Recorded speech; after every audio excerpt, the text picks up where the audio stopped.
Hartford Current columnist Jeff Jacobs says UConn coach Jim Calhoun working behind the scenes to oust AD Jeff Hathaway. It's a story drama of high interest at UConn for State U. Jeff Hathaway, we're talking about his personality and the inability to get along with some key players. Some say he doesn't have a strong enough personality, and that's part of the mix, that his inability to schmooze the way Lou Perkins did hurts him. Talk about that. Yeah, well, Lou is the best at throwing his arm around you, and whether you're doing a bad job or a good job, when you got finished with you, you felt like you're king of the world. Right. I will say on behalf of Jeff in this, Stan, is that there's some really powerful personalities out there. Jim, Gino, the football coach has certainly been, Randy who developed the stronger personalities in the long. Mm-hmm. And Jeff let those people flower in their personalities. If you put a heavy-handed guy out there, that might... Different mix, right? A different mix might not go so well. To what degree is he championed a bit to put his imprint on the program? He didn't hire Jim Calhoun. He didn't hire Randy Edsel. He didn't hire Gino Auriemma, yet he's benefited from their success. To what degree does he want to kind of say, hey, I'm running things here? To what degree for people to say, listen, Jeff Jacobs could go out there and be AD of UConn and throw the balls out? Right.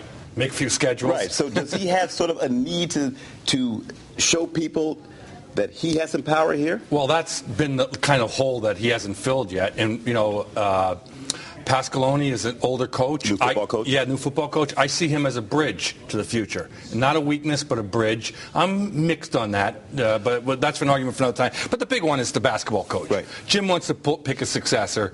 Obviously, should he?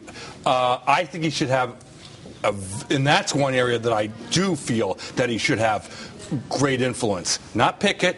But say he wants Kevin Ollie right now. That's my belief. Should a guy with NCAA sanctions be allowed to have any influence on the new coach?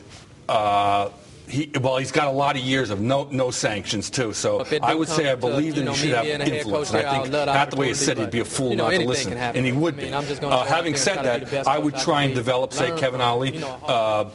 For a couple of years, if Jim's going to stay here, and then weigh him against the best available coach at that time. We don't know, like the guy from Richmond, right? We didn't even know he existed 2 years ago. And, who knows, the guy from Arizona, these guys could come available in 2 years, and then you might say, hey, we got to get this guy. And if he wants to come, you should look at him. So I just don't want to say, pick your successor. Right, but you should have some kind of say, well, how about this as far as successor? We saw Kevin Ollie on the screen. How about this guy that's added to the mix, Carl Hobbs, who's now in a lower level position, but here's the guy who has more coaching experience than Kevin Ollie and who has been successful as a UConn captain and has won a championship. Why can't Carl Hobbs get into this picture as the next UConn basketball coach? It was interesting. I mean, this could be as simple as a guy needing a job after losing at George Washington, or let me throw out this premise. If something did happen and Calhoun left immediately, which I do not see. Mm-hmm. I expect, now that this thing is, Susan Herbst told the New York Times yesterday that she expected something very soon on Calhoun. As a decision, right? As a decision, I would expect that he would come back. But in case he did not come back, and you said he left on September 1st, who would be the coach? George Blaney, good coach. What is he, 71 now? Right.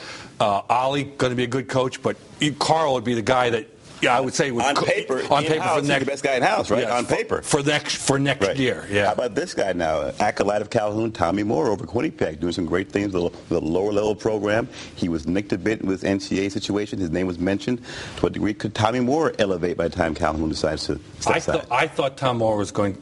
2-3 years ago, I thought Tom Moore was, before the Nate Miles situation, was going to be the next head coach. You got damaged there, you think? Even though he was cleared, sort of, right? I just don't. I do not see it now. I see Kevin Ollie in that position as front runner of successor.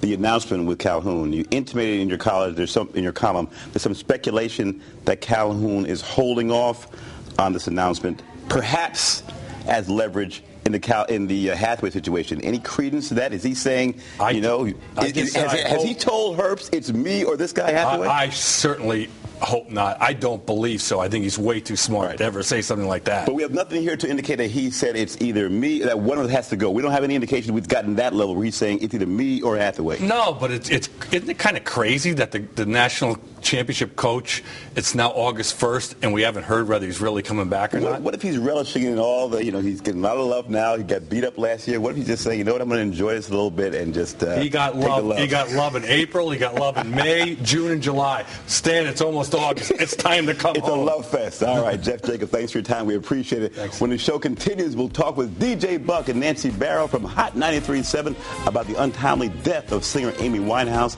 and get their take on the collaboration between Jay-Z and Kanye West. Remember, follow us on Facebook and Twitter too, Jeff. Don't forget. Thanks a lot, Stan. Really appreciate it.